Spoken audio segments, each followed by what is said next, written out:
All right, welcome back to the Copywriters Podcast with your host, the world's greatest copywriting coach, David Garfinkel. David, how are you doing today? Nathan, I'm good. How are you? I'm fantastic. I like opening the show with an amount of enthusiasm that I don't think the AI can replicate yet. So off to a good start today, I guess. Well, as my favorite football coach says, a level of an enthusiasm unknown to humankind. All right. So, you know, today, these days, 2023, April, May 2023, you can't go a day in copywriting without someone bringing up AI. It may not have taken over copywriting yet, but it has definitely taken over the conversation.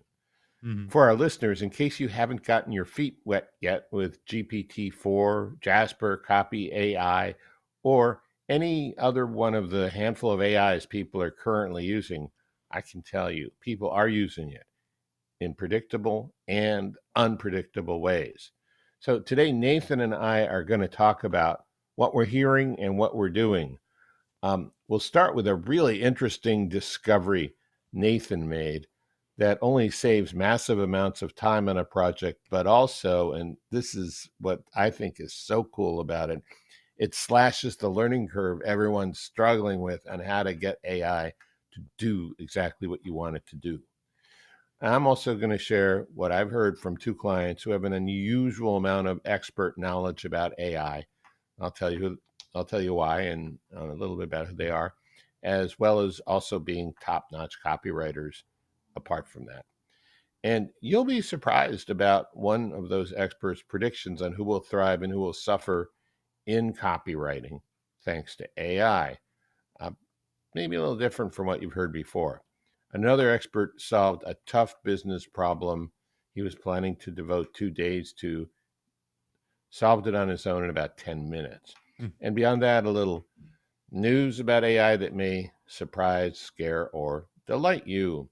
Finally, one thing I've been wanting to say for a long time: AI is powerful.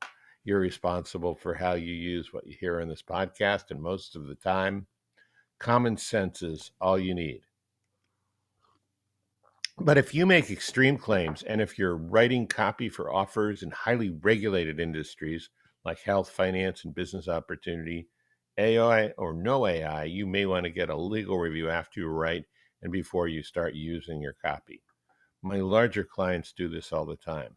So, Nathan, before we get into your thing, I've had substantive conversations with 4 people this week, no, 5 people this week about AI. And my rule generally is if I hear about the same thing from 2 people, I need to look into it further. So I've played a little with Chat GPT. I'm immediately going to upgrade to GPT-4 or Plus or whatever it's called, just based on what I've heard and especially what you told me.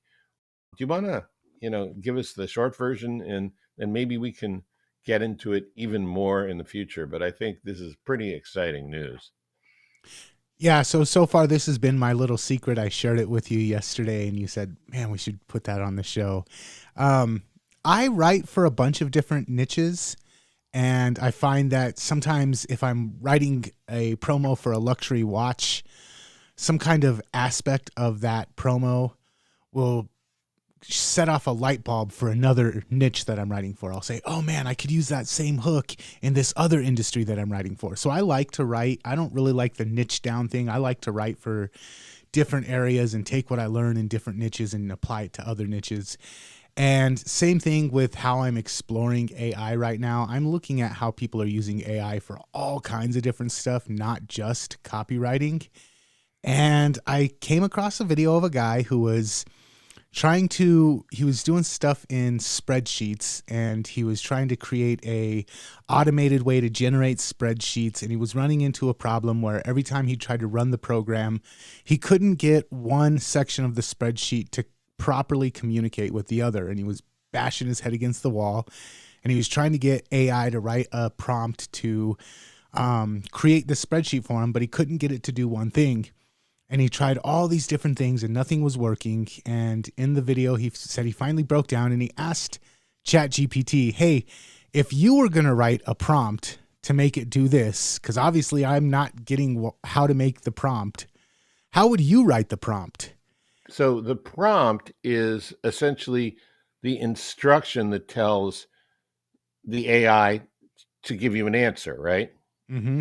Yeah. Okay. So he was trying to create an automated, basically a run program. He was trying to get ChatGPT to write a run program so that when he clicked on it, it would open up a spreadsheet with all of the categories and everything the way he wanted. But he kept running into a problem having two things communicate, and he couldn't figure out a prompt to write the thing that he wanted it to write. So he asked ChatGPT, if you were going to write a prompt, how would you write the prompt to make you do this thing? And ChatGPT spit out the prompt, and he tried it and it worked. And so basically he asked ChatGPT, how would you tell you how to do this? And it worked. And I was like, holy crap.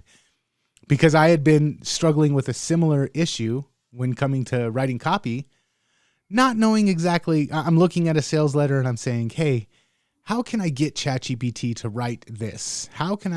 What prompts should I use to get ChatGPT to write in this way or to end the sales letter in this way? And so I took the guy that had figured it out for writing, getting ChatGPT to write prompts for him to write scripts, run scripts for his spreadsheet. I took the same idea and I said, okay, I'm going to feed ChatGPT this piece of sales copy I like.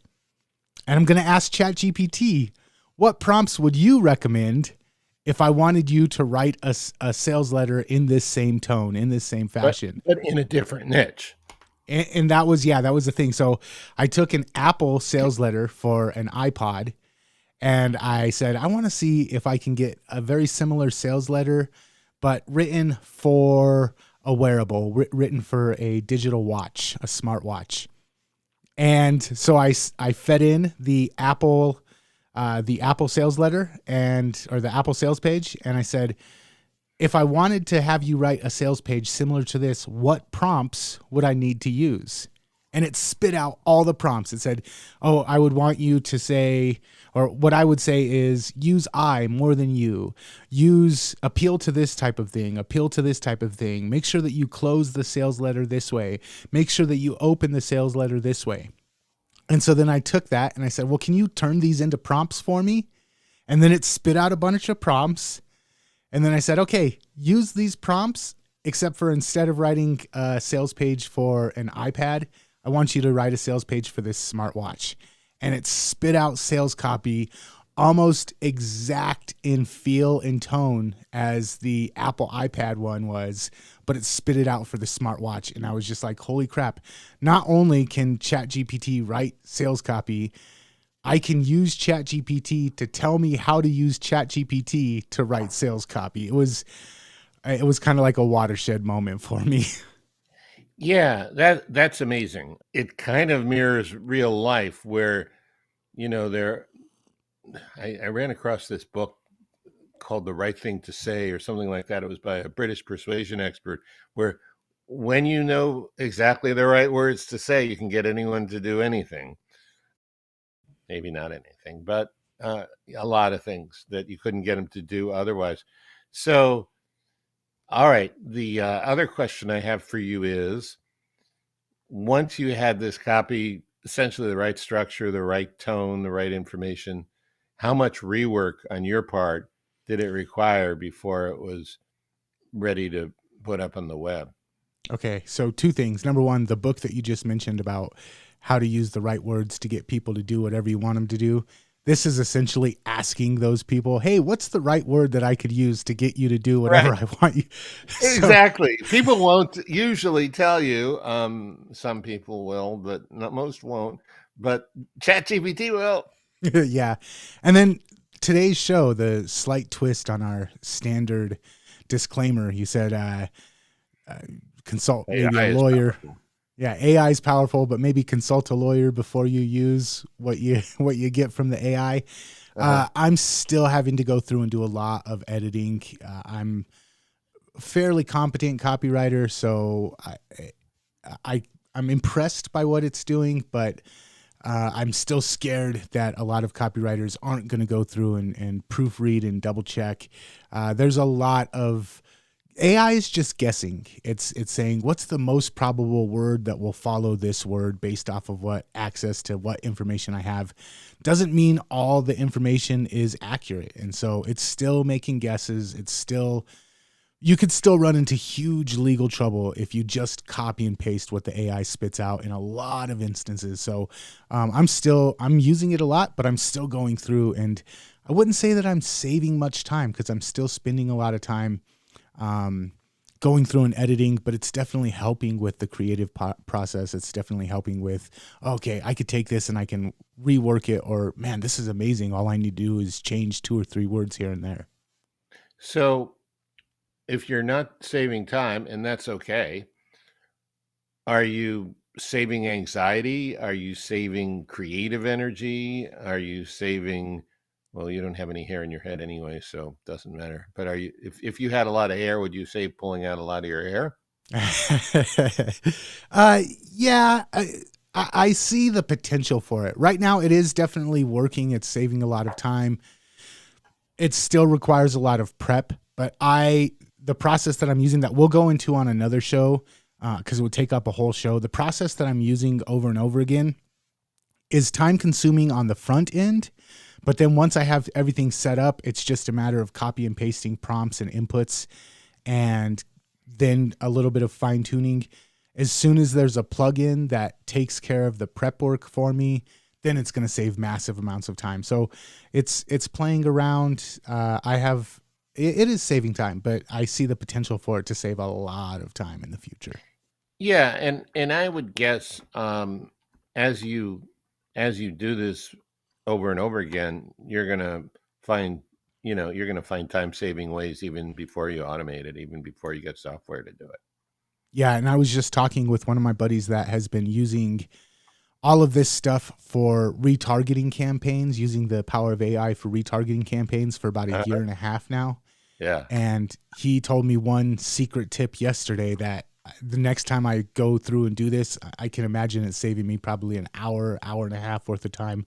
So there's people smarter than me out there.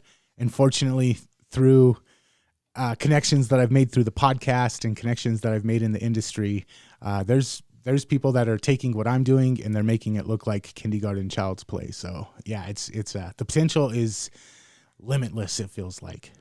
Yeah, and you don't have to be a brainiac, but and I'm certainly not. I mean, I'm really good at some things.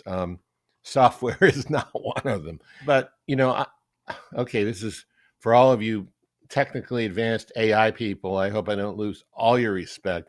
I haven't upgraded to the paid version yet, but with all the conversations I've had this week, even before this show, I'm definitely going to do it.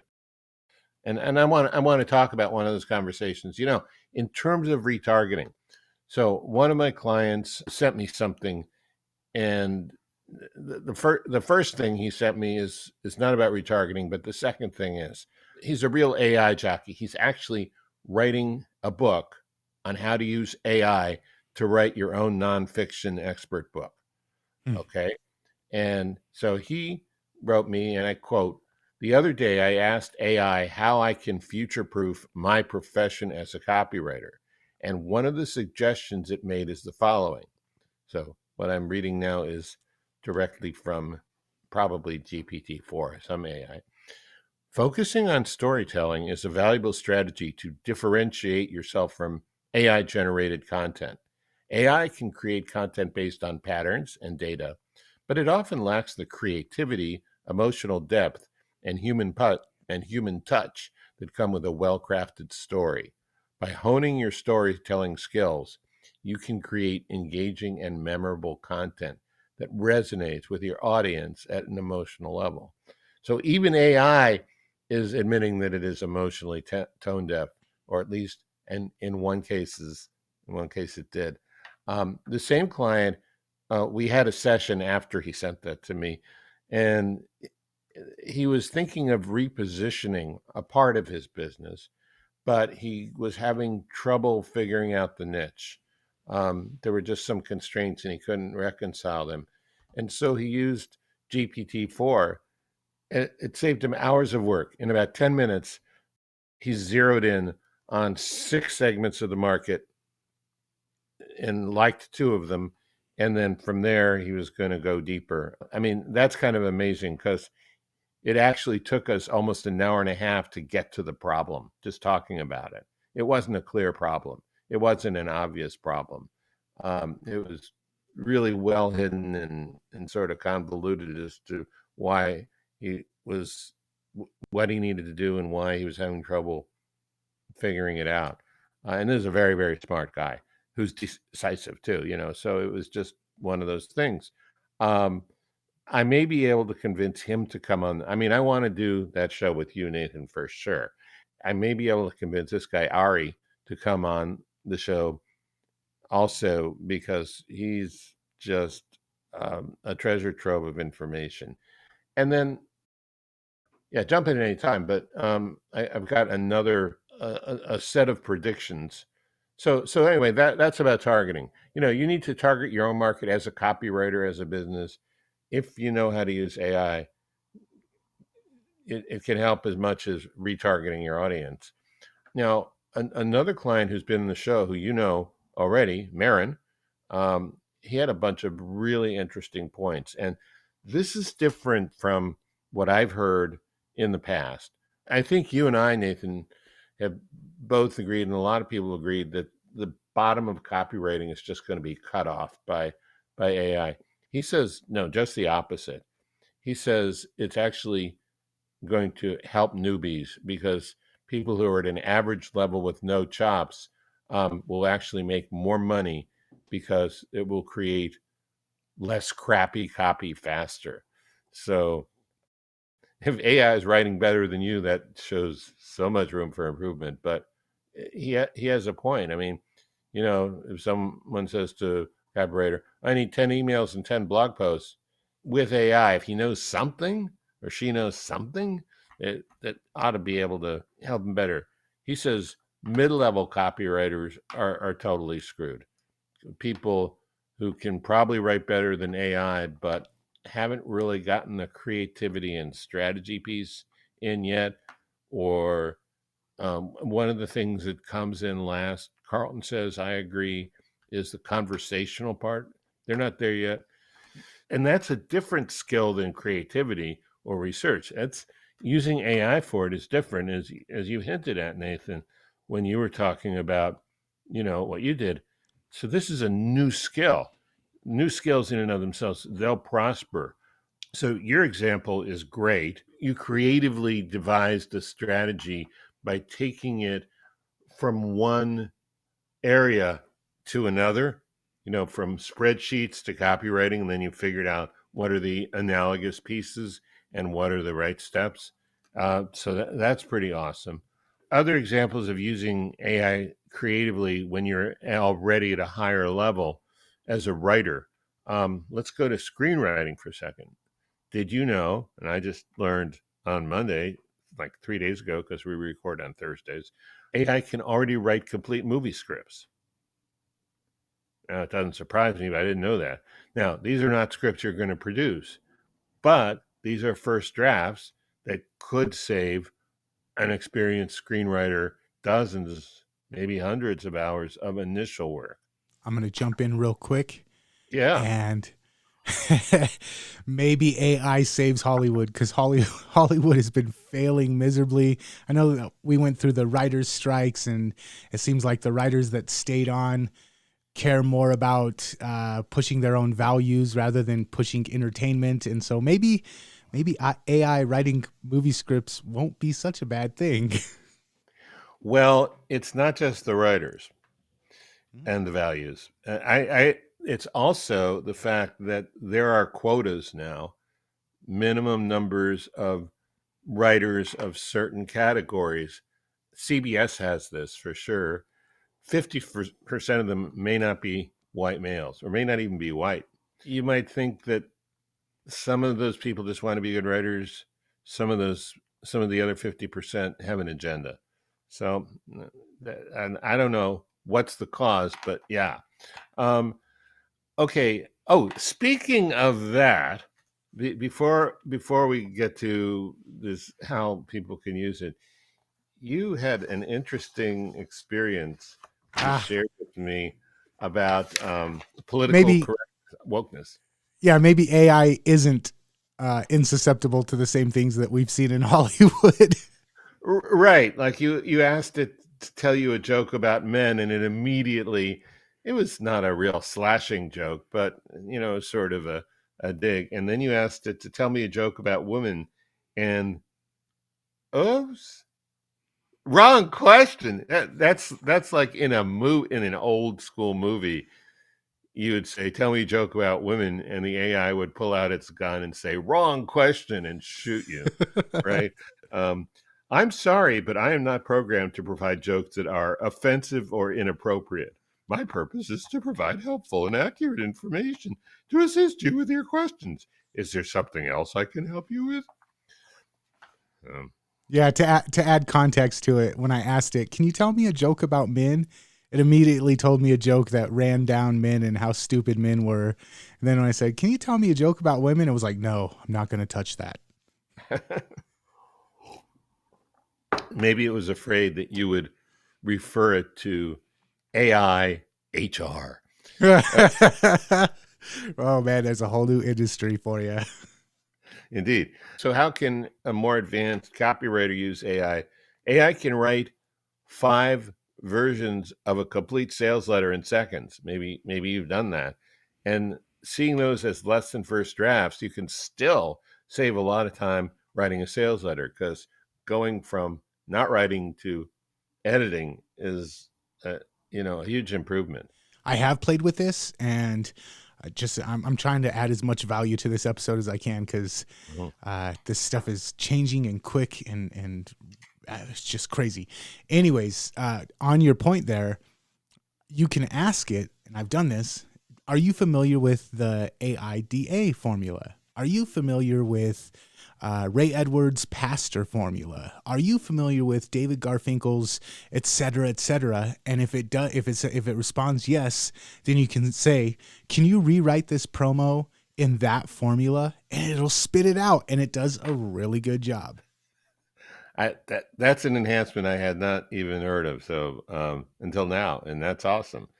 Um, One other thing, so metaphors are very powerful in terms of hooks and big ideas, and in terms of mechanisms.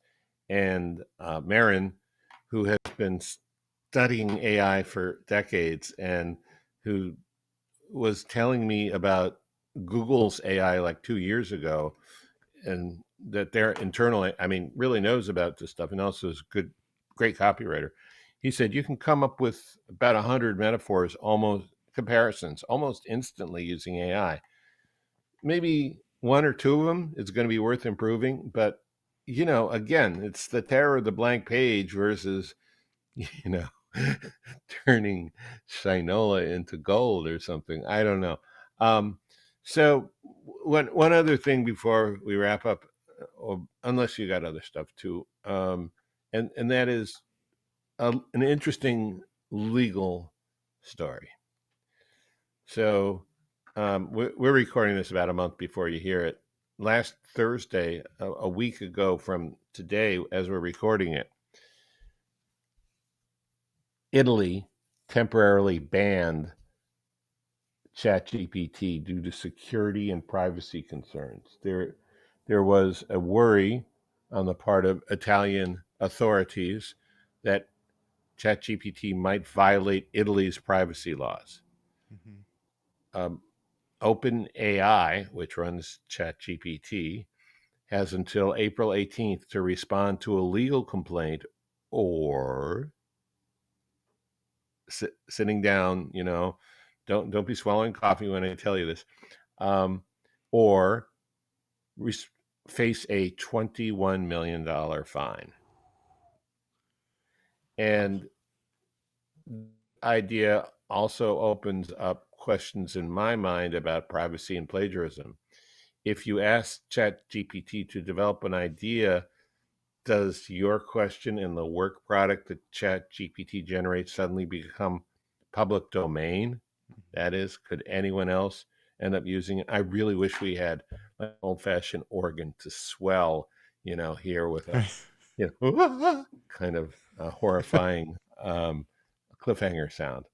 But Well, I think that here in the U.S., again, this will be a month out when the listeners are listening to this, but just this last week at time of recording, they said that if it is straight output from AI, whether it's art or text, it cannot be copywritten. You cannot patent it. It's not yours. It's public domain. If you add to it, if you alter it, if you change it, and I think it's what is the standard, like at least a 20% variation.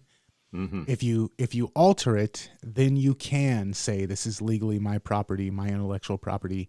I think this is going to lead to a lot of there's a lot of gray area in the whole realm of intellectual property. There's a lot of room for debate right now, and I think that this is going to open that discussion up to the point where we can't just keep ignoring it the way we have been. So, yeah, not just the economy, not just the workplace. I think this is going to have ramifications even on the legal system that we're not really prepared for. So, buckle up and enjoy the ride. Yeah, buckle up for sure. Buckle up, Buttercup. Okay. Well, good.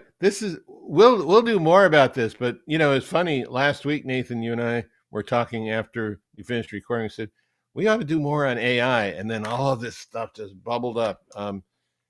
This is not the end of the story. I've never ended a podcast this way before, but I've heard the phrase, so I think I can say it. To be continued.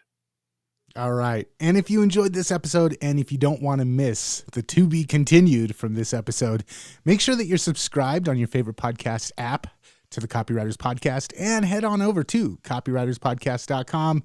And until next time, David, I will catch you later. Catch you later. Thanks.